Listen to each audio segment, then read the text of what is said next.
नमस्कार, आप देख रहे हैं इंडिया वॉइस और मैं हूं आपके साथ श्रुति अंगद। खबरों की करते हैं शुरुआत। खबर सिद्धार्थनगर से है, जहां नेपाल से भारत टेम्पो में लादकर लहसुन लाई जा रही है। कुछ हफ्ते पहले सुरक्षा एजेंसियों ने भारी मात्रा में चाइनीज लहसुन बरामद किया था। भारत नेपाल सीमा पर कार्यवाही होने के बावजूद भी तस्कर सक्रिय दिखाई दे रहे हैं। टेम्पो में चाइनीज लहसुन नेपाल से भारत लाने का वीडियो सोशल मीडिया पर वायरल है। तो भारत की सब्जी मंडियों पर फिर से चाइनीज लहसुन बिकने लगा है, जिसको लेकर अब कोर्ट के साथ साथ सुरक्षा एजेंसियां भी सतर्क हो गई है और कोर्ट ने भी इस मामले पर संज्ञान लिया है।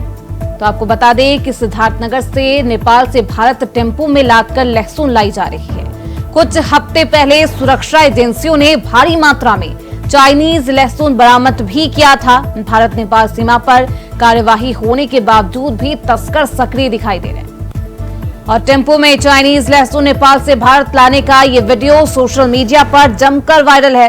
बता दें कि इलाहाबाद हाई कोर्ट ने भी इस पर चिंता जताई है और लगातार उत्तर प्रदेश सरकार और केंद्र से पूछा है कि कैसे ये बाजारों में पहुंच गया। तो सवाल यही है कि किस तरीके से तस्करों के हौसले बुलंद है। तो चाइनीज लहसुन की तस्करी फिर से शुरू हो गई है, जो कि बेहद चिंता की बात है। तो चाइनीज लहसुन बरामद हुआ है और आप देख सकते हैं किस तरीके से चाइनीज लहसुन ले जाता हुआ ये ऑटो ड्राइवर, जिसका वीडियो सोशल मीडिया पर वायरल है। चाइनीज लहसुन का ये वीडियो सोशल मीडिया पर वायरल हो रहा है। तो हमारे साथ हमारे सहयोगी अनिल पाठक सिद्धार्थनगर से हमारे साथ जुड़ चुके हैं। सीधे रुख करते हैं उनकी तरफ। अनिल पाठक, सबसे बड़ा सवाल और अहम सवाल यही है कि आखिर तस्करों के हौसले कैसे बुलंद हो गए इतनी सख्त फैसलों के बाद, इतनी सख्त सुरक्षा के बाद। हेलो जी, आवाज आ रही है अनिल? हाँ श्रुति जी, जिस तरह से चाइनीज लहसुन से उत्तर प्रदेश की बाजारें पटी हैं, उसको लेकर के हाई कोर्ट भी बहुत चिंतित है। एक जनहित याचिका पर हाई कोर्ट ने जो है वो सरकार से जवाब भी तलब कर दिया है।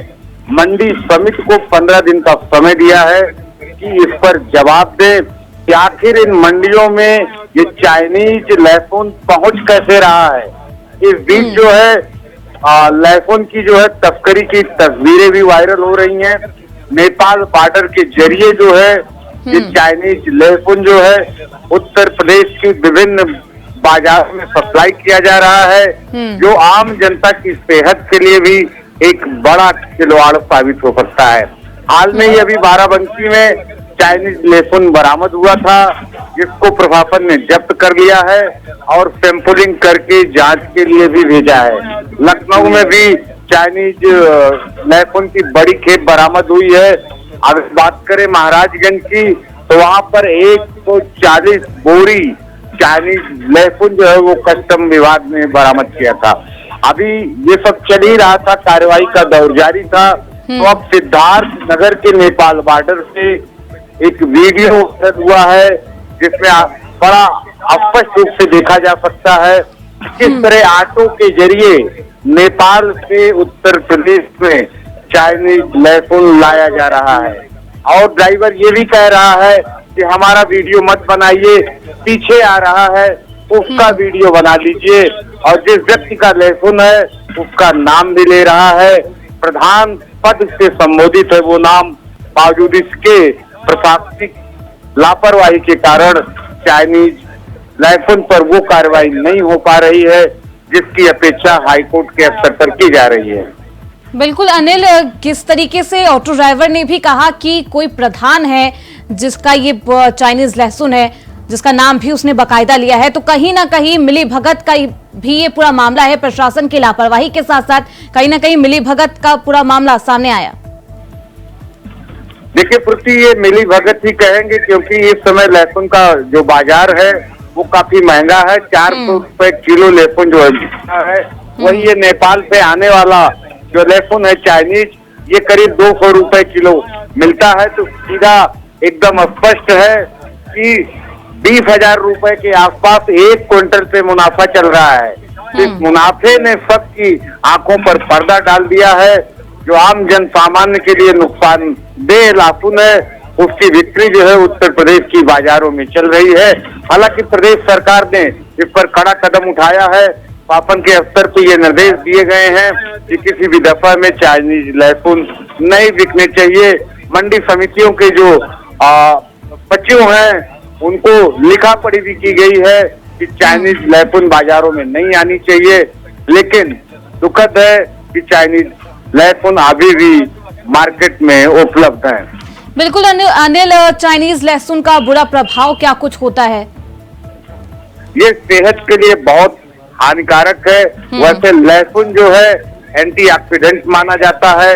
जो हमारे देश का लहसुन होता है उसमें इतनी क्षमता होती है कि वो रोगों से लड़ने की क्षमता होती है। लेकिन ये जो चाइनीज लहसुन है ये रोग से नहीं लड़ता बल्कि रोग ही पैदा कर देता है शरीर के अंदर। अभी जो रिपोर्ट आ रही है वो काफी संवेदनशील है। 2012 में ही चाइनीज लहसुन पर पूर्णतः पाबंदी लगा रखी है। बावजूद इसके जो है चाइनीज जो लहसुन है वो आम जनता की सेहत के साथ खिलवाड़ करता हुआ। बिल्कुल अनिल, 2014 में ही चीनी लहसुन को पर बैन लगा दिया गया था। पेस्टिसाइड इसमें इस्तेमाल होता है जिससे कई गंभीर बीमारियां होती है। लेकिन क्या कुछ प्रशासन की तरफ से सख्त कदम उठाए जा रहे हैं ताकि फिर से चाइनीज लहसुन का व्यापार उत्तर प्रदेश में, देश में शुरू ना हो सके? देखिए श्रुति जी, हाई कोर्ट में एक जनहित याचिका की है। मोतीलाल नामक व्यक्ति ने उस पर हाई कोर्ट भी लगातार डंडे चला रहा है और इसके बाद जो है सरकार की और अधिकारियों की नींद भी टूटी है। सरकार के जो विंग है मंडी विभाग जो है उसके स्तर पर जो थोक मंडियां हैं उनके सचिव को आदेश जारी हुए हैं कि किसी भी तरह से जो है कि चाइनीज लहसुन जो है मार्केट में बिकना नहीं चाहिए। वहीं दूसरी तरफ नेपाल बॉर्डर पे जो इंडो नेपाल के जो प्रवेश द्वार हैं वहां पर कस्टम डिपार्टमेंट, पुलिस और जो सीमा सुरक्षा बल जो है वो लगातार पैनी नजर रखे हुए हैं। परिणाम भी आ रहे हैं। बड़ी मात्रा में चाइनीज लहसुन बरामद भी हो रहे हैं। लेकिन जिस तरह से ये वीडियो वायरल हुआ है सिद्धार्थनगर से खुलेआम लहसुन जा रहा है, चाइनीज लहसुन जा रहा है, तो ये इस कार्रवाई पर एक बड़ा सवाल खड़ा करता है कि आखिर खुलेआम जा रहा है, ऑटो में लद के जा रहा है, स्पष्ट रूप से दिखाई पड़ रहा है कि ये चाइनीज लहसुन है। उसके बावजूद ये समझ में नहीं आ रहा है आखिर ये कार्रवाई। बिल्कुल 2014 से इसे बैन किया गया है। सख्त कार्रवाई भी की जाती है, सख्त निगरानी रखी जाती है ताकि चीन का ये लहसुन भारत में ना आ पाए। लेकिन इसके बावजूद तस्करी की जा रही है चाइनीज लहसुन की। हालांकि अब कोर्ट ने भी संज्ञान लिया है और प्रशासन की तरफ से सख्त कार्रवाई की जा रही है। बहुत शुक्रिया अनिल जी आपका इन तमाम जानकारियों के लिए। इसी के साथ जयपुर से बड़ी खबर सामने आ रही है। विभाग खाली नहीं है, किरोड़ी लाल मीणा काम कर रहे हैं। बीजेपी चीफ ने खोला मीणा के इस्तीफे से सस्पेंस। मंत्री की हैसियत से ही बाबा कर रहे हैं काम। सवाई माधोपुर के लिए मंत्री की हैसियत से लिख चुके हैं। राजस्थान में बीजेपी के वरिष्ठ नेता किरोड़ी लाल मीणा को लेकर सियासत में लगातार हलचल मची हुई है। किरोड़ी लाल मीणा के अपने मंत्री पद से इस्तीफा देने से चर्चाओं का बाजार गर्म है। इसी बीच बीजेपी के प्रदेश अध्यक्ष मदन राठौर का बड़ा बयान सामने आया। इसमें उन्होंने दावा किया कि किरोड़ी लाल मीणा अभी भी सरकार के साथ है और एक मंत्री की तरह काम कर रहे हैं। रोज उनके विभागों की कई फाइलें निकल रही है। राठौर के इस बयान के बाद सियासी गलियारों में फिर से हलचल तेज हो गई है। राजस्थान की सियासत में किरोड़ी लाल मीणा के इस्तीफा देने के बाद से जमकर राजनीति गरमाई हुई है। इसको लेकर कांग्रेस भजनलाल सरकार को लगातार घेर रही है। इधर मदन राठौर ने कांग्रेस पर पलटवार करते हुए कहा है कि किरोड़ी लाल मीणा हमारे साथ है और वो सरकार के लिए काम कर रहे हैं, इसलिए विभाग खाली नहीं है। किरोड़ी लाल मीणा हर रोज काम करते हैं और विभाग की रोज फाइलें निकल रही है। ऐसे में कांग्रेस का दावा झूठा है। उन्होंने कांग्रेस पर निशाना साधते हुए कहा कि विपक्ष केवल मुंगेरी लाल के हसीन सपने देख रहा है। करते रहना है। पेपर लिख के मेरे पास है वो प्रमाण। मैं पहले नीचे एडिशनल डीजी साहब को प्रस्तुत कर दूं, सारे प्रमाण दे दूं, उसके बाद सारी बात मीडिया को बता दूं, कोई तथ्य नहीं छुपा। किरोड़ी लाल के सपने देख रहे हैं, लाल टपक रही है, किरोड़ी लाल की काम कर रहे हैं, अभी हम साथ नहीं थे, जो पढ़ने हैं ना बनाए हुए हैं मंत्री के रूप में, क्योंकि विभाग पूरा खाली पड़ा है। एक बात सबसे महत्वपूर्ण विभाग खाली नहीं पड़ा है, आप पता कर लीजिए, रोज काम कर रहे हैं, रोज फाइलें निकाल रहे हैं मंत्री जी। हाँ रोज फाइलें निकाल रहे हैं। अब मैं कहाँ काम कर रहा हूँ, मैं वहाँ बैठ के काम कर रहा हूँ, यहाँ बैठ के काम कर रहा हूँ, पार्टी का काम कर रहा हूँ, वो भी सरकार का काम कर रहे हैं। आप पता कर लो, रोज फाइलें निकल रही है। किरोड़ी लाल जी से पूछ लो ना कि फाइलें निकाल रहे नहीं निकाल रहे, मेरे से क्यों सवाल कर रहे? नहीं आप प्रदेश के मैं कह रहा हूँ आपको कि काम कर रहे हैं। तो हमारे साथ हमारे सहयोगी कुलदीप सैनी जयपुर से हमारे साथ जुड़ चुके हैं। सीधे रुख करते हैं उनकी तरफ। कुलदीप, किरोड़ी लाल मीणा को लेकर फिर से सियासत तेज हो गई है। उनके इस्तीफे को लेकर अटकलों का बाजार गर्म था, उन्होंने फिर इस्तीफा भी दे दिया चुनाव के बाद, लेकिन अब फिर से कहा जा रहा है भाजपा की तरफ से कि वो इस्तीफा नहीं दिए हैं और वो काम कर रहे हैं एज अ मंत्री।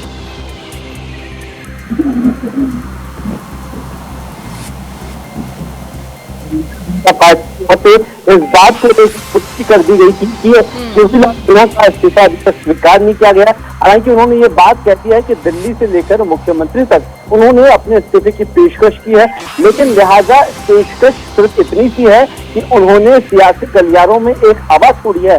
तो जबकि हमने देखा कि हाल ही के कुछ दिनों पहले जब राजस्थान में जिलों के बंटवारे की बात चल रही है, तो जहां राजस्थान में कोटा संभाग में सवाई माधोपुर, जहां से वो विधानसभा क्षेत्र से चुनाव जीते हैं, उस विधानसभा को कोटा संभाग में शामिल करने को लेकर जब पत्र लिखते हैं, उस पत्र में बाकायदा अपने नाम के नीचे मंत्री पद का हवाला देते हैं, यानी कृषि मंत्री लिखकर वो मुख्यमंत्री को पद लिखते हैं। तो इस बात से साफ जाहिर हो सकता है कि किरोड़ी लाल मीणा से हजारों बार कह दे कि वो अब उस मंत्री पद पर काम नहीं कर रहे हैं, लेकिन इस तौर पर हमने देखा कि खुद बीजेपी प्रदेश अध्यक्ष कह रहे हैं कि रोज फाइलें निकाल रहे हैं, रोज काम कर रहे हैं, और लिहाजा इतना ही नहीं है, अपने विधानसभा क्षेत्र के लिए और जो कृषि मंत्रालय उनके पास था, उस विभाग से जुड़े हुए तमाम काम किरोड़ी लाल मीणा कर रहे हैं। लेकिन विपक्ष लगातार पिछले हमने 2 महीने से देखा कि कांग्रेस की ओर से तमाम बातों को लेकर नकारा गया और बार बार कहा गया अगर किरोड़ी लाल मीणा ने इस्तीफा दिया है तो वो यहाँ बैठकर कैसे काम कर सकते हैं। लिहाजा हमने देखा कि विधानसभा में उनकी अनुपस्थित रही, उसके बाद में भी सरकार के बड़े बड़े कार्यक्रम हुए, उसमें खुद वो अनुपस्थित रहे। तो कहीं ना कहीं ये बात इस बात को लेकर स्पष्ट नजर है, क्योंकि कांग्रेस ये कह रही है कि बीजेपी के अंदर भीतर घात कहीं ना कहीं लोगों में नाराज नजर आ रही है। खुद किरोड़ी लाल मीणा मंच से कह चुके हैं कि वो पार्टी के और मुख्यमंत्री के कार्य से नाराज है, जिसके चलते उन्होंने इस्तीफा दिया है। बिल्कुल बागी नेता है कुलदीप किरोड़ी लाल मीणा, लेकिन उसके बावजूद वो इस्तीफे की पेशकश करते हैं, इस्तीफा स्वीकार नहीं किया जाता। आखिर मजबूरी क्या है भाजपा सरकार की? देखिए, बीजेपी के पास में अभी विकल्पों की कमी है, क्योंकि हाल ही में अब 7 सीटों पर उपचुनाव होने वाले हैं। उपचुनाव में महज ऐसा नहीं है कि राजस्थान की वो सीटें जो सीटों पर उपचुनाव होने वाला भारतीय जनता पार्टी के विधायक थे भी नहीं, जहां पर कांग्रेस के विधायक थे। इसलिए पार्टी का ये मानना है कि जिन 7 सीटों पर कांग्रेस के पहले विधायक थे वो सांसद बन चुके हैं। अब अगर पार्टी उन सीटों में से 7 में से 1-2 सीट भी जीत पाती है तो वो भाजपा के लिए सरप्लस होगा। और लिहाजा हमने देखा कि दौसा से लेकर भरतपुर या धौलपुर सीट की अगर हम बात करें, वहां भी मीणा वर्चस्व है किरोड़ी लाल मीणा का उस विधानसभा क्षेत्र से, जहां हमने देखा उनियारा में भी सीट खाली पड़ी है और उन जगहों पर किरोड़ी लाल मीणा का दबदबा है। यानी कि राजस्थान की कम से कम 4 सीटें ऐसी है जहां पर एक मुश्त पर किरोड़ी लाल मीणा अगर जोर लगाए तो वो सीटें बीजेपी के खाते में आ सकती है। लेकिन यही वजह है कि अभी उपचुनाव से पहले बीजेपी कोई बड़ा एक्शन किरोड़ी लाल मीणा के खिलाफ नहीं ले रही है, क्योंकि वो बार बार पार्टी से इतर होकर काम कर रहे हैं। बार बार ये कह रहे हैं कि मैं पार्टी का सदस्य हूं, लेकिन ना मैं नेता हूं, ना मैं विधायक हूं, ना मैं मंत्री हूं, और इस तौर पर खुलेआम पर जनता की काम करने के लिए वो बार बार चुनौतियां देते हैं। लेकिन अब बीजेपी संगठन के लिए बड़ी चुनौती है कि किरोड़ी लाल मीणा को कैसे वो साथ में लेकर काम करे, क्योंकि अब उपचुनाव का डर कहीं ना कहीं भारतीय जनता पार्टी को है, क्योंकि सदस्यता अभियान भारतीय जनता पार्टी का फेल नजर आया, जिसके चलते अब उन बड़े लीडर्स को खंगाल रहे हैं, उनकी नब्ज को टटोली जा रही है कि आखिरकार इस उपचुनाव में उनका पक्ष किस और है। कि पार्टी को जिताना है या फिर बिल्कुल कोई विकल्प नहीं है कुलदीप। अभी भाजपा के पास मीणा के पास वो जनाधार है जो अभी किसी भी वरिष्ठ नेताओं के पास नहीं है। बहुत शुक्रिया कुलदीप आपका इन तमाम जानकारी के लिए। तो खबरों बढ़ते आगे। रांची से इस वक्त की बड़ी खबर सामने आ रही है। बीजेपी की परिवर्तन यात्रा, विधानसभा चुनाव को लेकर बीजेपी की परिवर्तन यात्रा है। राजस्थान के सीएम भजनलाल शर्मा का झारखंड दौरा, सरकार के नाकामियों को सामने लाने की कोशिश की जाएगी। 2 अक्टूबर को हजारीबाग में यात्रा का होगा समापन। तो परिवर्तन यात्रा निकाल रही है बीजेपी और राज्य सरकार को झारखंड में घेरने की कोशिश की जाएगी। भजनलाल शर्मा भी झारखंड पहुंचेंगे और चुनावी भरते हुए नजर आएंगे, क्योंकि कुछ ही महीनों में झारखंड में विधानसभा चुनाव होने हैं। उससे पहले झारखंड की सियासत तेज हो गई है। वही रोजगार के मुद्दे पर लगातार युवा झारखंड सरकार को घेरते हुए नजर आ रहे हैं। हेमंत सोरेन सरकार से बेहद नाराज नजर आ रहे हैं प्रदेश के युवा। और अब बीजेपी की परिवर्तन यात्रा है। रेलवे साइडिंग जो इलेक्ट्रो स्टील वेदांता का था, उनके मजदूरों का एक बहुत बड़ा डर और कंप्लेन था। उनको प्रति माह रैक की गारंटी नहीं थी, इसलिए उनके महीने में घर भी नहीं चल पाता था। आज कंपनी ने उनके डिमांड को माना, मिनिमम 80 रैक तो उनको देने का वायदा किया है। अगर रैक नहीं भी आता है तो 80 रैक का भुगतान करने का वायदा किया है। और अगर उनका इनसाइड रेलवे का साइडिंग यदि खुल भी जाता है, फिर भी ये सारे लोग जो अभी मजदूर काम कर रहे हैं, लगभग 1000 की संख्या है, उनको किसी को भी नहीं हटाया जाएगा। उनके पीएफ ईएसआई की बातों को भी उन लोगों ने मान लिया है। और साथ ही साथ जो अलग से रैयत, कम रैयत जिनके पैसे कम मिल रहे थे, उनके पे का रिवीजन का भी डिमांड जो था उन्होंने मान लिया है। मैं यहाँ के सारे वर्करों को बहुत बधाई देता हूँ, इनकी एकता। मेरी तो आपत्ति इस पर है कि चंपई सोरेन जी जो मुख्यमंत्री जी के पिताजी के साथी थे, पहले न केवल उनको अपमानित किया, बाद में जब उन्होंने अपने आप को अपमानित महसूस किया तो पार्टी छोड़ी झारखंड की खातिर, झारखंड की जनता की खातिर। अब इतनी घटिया मानसिकता मैंने नहीं देखी कि उनकी सुरक्षा की गाड़ियां छीन ली गई। पद आते हैं, पद जाते हैं, कोई बनता है, कोई नहीं बनता, लेकिन सामान्य शिष्टाचार दिखाना चाहिए। कभी किसी राज्य में ऐसा नहीं हुआ कि एक्स सीएम की सुरक्षा की गाड़ियां चिढ़ के छीन ली गई हो। ये उनकी निकृष्ट मानसिकता को दर्शाता है, ये घटिया सोच है। लेकिन चंपई सोरेन भी टाइगर है। तो इस खबर पर ज्यादा जानकारी के साथ हमारे सहयोगी अजय पांडे रांची से जुड़ चुके हैं। सीधे रुख करते हैं उनकी तरफ। अजय, विधानसभा चुनाव को लेकर बीजेपी की परिवर्तन यात्रा क्या कुछ जनता के बीच अपने उद्देश्य को लेकर जा रही है?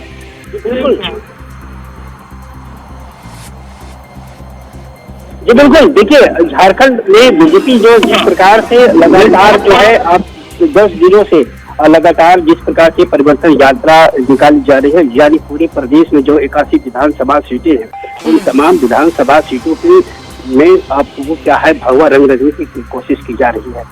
इस प्रकार दिख रहे हैं कि मोदी कैबिनेट से लेकर के तमाम जो है बीजेपी शासित के मुख्यमंत्री झारखंड में आकर के वो अपनी जनसभाओं को संबोधित कर रहे हैं। और आप अपनी जो समझ सकते हैं कि केंद्र सरकार की जितनी भी योजनाओं के सहारे और तथा राज्य सरकार की जितनी भी नाकामियों के सहारे को देखते जनता में एक मतलब समझिए कि एक संदेश भेजने की कोशिश की जा रही है कि राज्य सरकार और केंद्र सरकार की तुलनात्मक की बैठकों की जा रही है। तो समझ सकते हैं कि राज्य में विधानसभा चुनाव है। अब एक प्रकार से समझ सकते हैं कि राज्य में एक औपचारिकता रूप से चुनाव आयोग की घोषणा है, लेकिन पूरी तरह से बीजेपी जो है सियासत रंग भर चुकी है।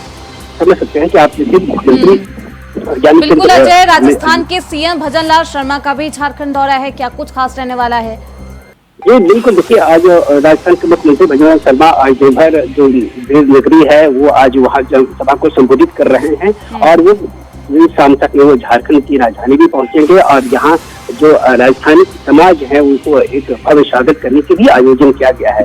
तो निश्चित रूप से जिस प्रकार से आपने देख सकते हैं कि जानिए आप उत्तराखंड के मुख्यमंत्री प्रोफेसर सिंह धामी की बात कर लें या छत्तीसगढ़ के मुख्यमंत्री की बात कर लें या फिर या असम के मुख्यमंत्री हेमंत बिस्वा जी की बात कर लें या केंद्रीय मंत्री अमित शाह जी की बात कर लें या राजनाथ सिंह जी, तो तमाम जो कैबिनेट के मंत्री हैं वही कैबिनेट से लेकर के मुख्यमंत्री तमाम यहाँ जो नेता है वो झारखंड में पहुंच रहे हैं, एक के बाद एक करके और जनसभा को संबोधित कर रहे हैं। तो निश्चित रूप से विधानसभा चुनाव के पहले जो इस प्रकार की सियासत रंग जो रंगी जा रही है, यानी सत्ता की चाबी को लेने को बेटा बीजेपी जो है, और इस प्रकार से समझ सकते हैं कि पूरी तरह से सियासत रंग भरने की कोशिश की जा रही है। अब देखना पड़ेगा विधानसभा चुनाव में इन तमाम नेताओं का जो झारखंड आगमन हुआ, जनसभाओं को संबोधित करना अब जनता को कितना प्रभावित कर सकते हैं, ये देखने वाली बात है। बिल्कुल 2 अक्टूबर को हाजरीबाग में यात्रा का समापन भी किया जाएगा और अब इस परिवर्तन यात्रा को लेकर सियासत भी तेज हो गई है। अजय, जिस तरीके से विधानसभा चुनाव के दौरान राजस्थान में हो, छत्तीसगढ़ में हो, दोनों ही राज्यों में परिवर्तन यात्रा निकाली गई थी, उसका असर भी खूब देखने को मिला था, सत्ता भी परिवर्तित हो गई थी। निश्चित रूप से जिस प्रकार से बीजेपी लगातार जो वर्तमान सरकार हेमंत सरकार पर जो लगातार हमलावर है, वैसे में तो साफ तरीके से कहा जा सकता है कि जो सत्ता परिवर्तन की निश्चित रूप से जो है बशार दिखी जा रही है और उसकी बयार भी है। अब चूंकि विधानसभा चुनाव के जो समय है बहुत निकट है, मुझे लगता है कि अक्टूबर के फर्स्ट वीक में बिल्कुल अब परिवर्तन यात्रा का क्या कुछ असर जनता पर होता है देखना बेहद अहम होगा। अजय, बहुत शुक्रिया इन तमाम जानकारियों के लिए। खबरों बढ़ते आगे, धनबाद से बड़ी खबर सामने आ रही है। रिश्वत लेते पकड़ाया विभाग का बाबू। सीबीआई ने कोलियरी प्रबंधक और हाजरी बाबू को रिश्वत लेते दबोचा है। 10,000 की रिश्वत लेते पकड़ा गया है बाबू। सीबीआई की टीम ने प्रबंधक के आवास से किया है गिरफ्तार। तो निरसा के ईसीएल मुगमा क्षेत्र के श्यामपुर डी कुलियरी के प्रबंधक प्रवीण कुमार मिश्रा और हजारी बाबू गौर रवानी को 20,000 रुपए रिश्वत लेने के मामले में शुक्रवार देर रात सीबीआई की टीम ने प्रबंधक के आवास से गिरफ्तार किया है। सीबीआई की टीम ने हिरासत में लिए गए दोनों व्यक्तियों से मुगमा स्थित ईसीएल से के गेस्ट हाउस में सुबह तक पूछताछ करती रही। इस दौरान पुलिस टीम को प्रबंधक के आवास पर तैनात भी किया गया। तो इस खबर पर ज्यादा जानकारी के साथ हमारे सहयोगी उत्तम राज धनबाद से फोन लाइन पर हमारे साथ जुड़ चुके हैं। सीधे रुख करते हैं उनकी तरफ। उत्तम, निरसा की ईसीएल मुगमा क्षेत्र के श्यामपुर में कुलियारे के प्रबंधक प्रवीण कुमार मिश्रा और हजारी बाबू को रिश्वत लेते पकड़ा गया है। मैम एक्चुअली बात ऐसा है कि यहाँ पे एक मोहम्मद सलीम बोलकर ईसीएल कर्मी थे जिनका तबादला किया गया था हरियाजाम कोलियरी से श्यामपुर में, और उनको यहाँ पे पदस्थापित करने के लिए, चूंकि वो पहले मैगजीन क्लर्क पद पे थे और मैगजीन क्लर्क पद पे यहाँ पे पदस्थापित करने के लिए उनसे 20,000 रुपए की रिश्वत मांगी गई थी। जिसके बाद मोहम्मद सलीम ने सीबीआई को सूचना दी और सूचना देने के बाद सीबीआई ने जाल बिछाकर और वहाँ के प्रबंधक और जो वहाँ के हाजरी बाबू थे उनको अरेस्ट किया है और अभी पूछताछ चल रही है। मैम बिल्कुल उत्तम, सीबीआई की तरफ से क्या कुछ कहा जा रहा है और किन किन व्यक्तियों को हिरासत में लिया गया है, किन किन और व्यक्तियों से यानी कि आला अधिकारियों से पूछताछ की जा रही है इस पूरे मामले पर? फिलहाल इस विषय पर सीबीआई वालों ने कुछ भी बताने से इनकार किया है और जैसे जैसे उन लोगों का कहना है कि जैसे जैसे कार्रवाई होगी आप लोगों को बता दिया जाएगा। इसके बाद और कुछ भी नहीं कहा है। मैम क्या रिश्वत के मामले में यानी कि भ्रष्टाचार के मामले पहले भी कंप्लेन की जा चुकी है इन आला अधिकारियों के खिलाफ? जी, धनबाद में अगर देखा जाए तो ईसीएल या बीसीसीएल भ्रष्टाचार के मामले में तो सबसे आगे है। इसमें तो कहीं कुछ कहना नहीं है और हमेशा अक्सर यहाँ पे देखा जाता है खास करके झारखंड में कि ईसीएल कर्मी हो या बीसीसीएल कर्मी हो, तबादले की बात जब भी आती है तो उन लोगों से सबसे पहले घूस की बात आती है, रिश्वत की बात आती है और बिना रिश्वत दिए न उनको पदस्थापित किया जाता है और न सही टाइम पे उनको जॉब दिया जाता है। ये बहुत पुराना बात हो गया। मैम अभी दरअसल अब सीबीआई की टीम ने दोनों को लेकर तमाम जानकारियों के लिए तो सीबीआई की बड़ी कार्रवाई की गई है। रिश्वत लेते विभाग के बाबू को पकड़ा गया है। फिलहाल इसी के साथ इस बुलेटिन में बस इतना ही। देखते रहिए इंडिया वॉइस।